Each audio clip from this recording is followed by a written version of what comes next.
ত্রিকোণমিতির অঙ্কগুলোরও কিন্তু অনেক short tricks রয়েছে। তার মধ্যে আমরা আজকে একটা শর্ট ট্রিক্স দেখব, যেটা আমাদের কলেজের পরীক্ষা কিংবা আমাদের এইচএসসি বোর্ড পরীক্ষায় সবসময় এসে থাকে। আমাদেরকে প্রশ্নে বলছে sine 20 degree plus cos 20 degree. এটা অ্যাকচুয়ালি একটা ফরম্যাটের মধ্যে আছে, সেটা হচ্ছে সাইন এ প্লাস কস এ, অর্থাৎ এ কিন্তু এখানে সমান থাকবে। যদি সমান থাকে তাহলে মনে রাখবা এসব অঙ্কের অ্যান্সার শর্টকাটে আমরা বলতে পারবো √2 cos 45 ডিগ্রি মাইনাস এ, এবং এটা তোমাকে অবশ্যই একটু মুখস্থ রাখতে হবে। তাহলে এই টাইপের যে কোনো অঙ্ক আসলে তুমি ইজিলি সলভ করতে পারবা।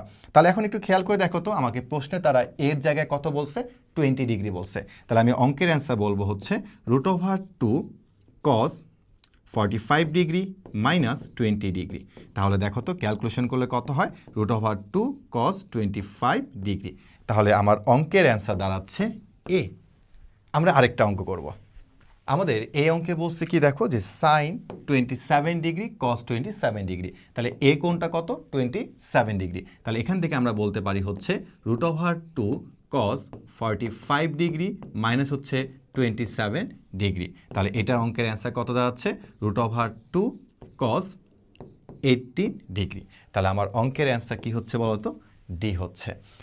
তাহলে তোমরা একটু কমেন্ট করে জানিয়ে দাও যে ঢাকা ইউনিভার্সিটি 14-15-তে আসা যে অঙ্কটা ছিল, এটার অ্যান্সারটা আসলে কত হবে। এরকম তোমরা যদি আরও অনেক শর্ট ট্রিক্স জানতে চাও, তাহলে অবশ্যই কাব্য ভাইয়ার ম্যাট্রিক্সের ফুল সিলেবাসের বইটি এখনই তোমার পড়ার টেবিলে রাখো।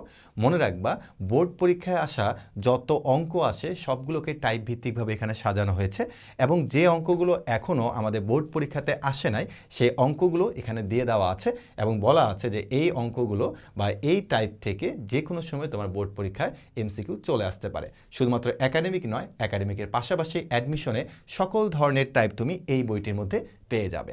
একাডেমিক এবং অ্যাডমিশনের মধ্যে যে সেতুবন্ধনটি রয়েছে, সেই সেতুবন্ধনটি তুমি এই বইটির মাধ্যমে জানতে পারবে। তাই আজই তোমার পড়ার টেবিলে কাব্য ভাইয়ার ম্যাট্রিক্স এই বইটি রেখে দাও।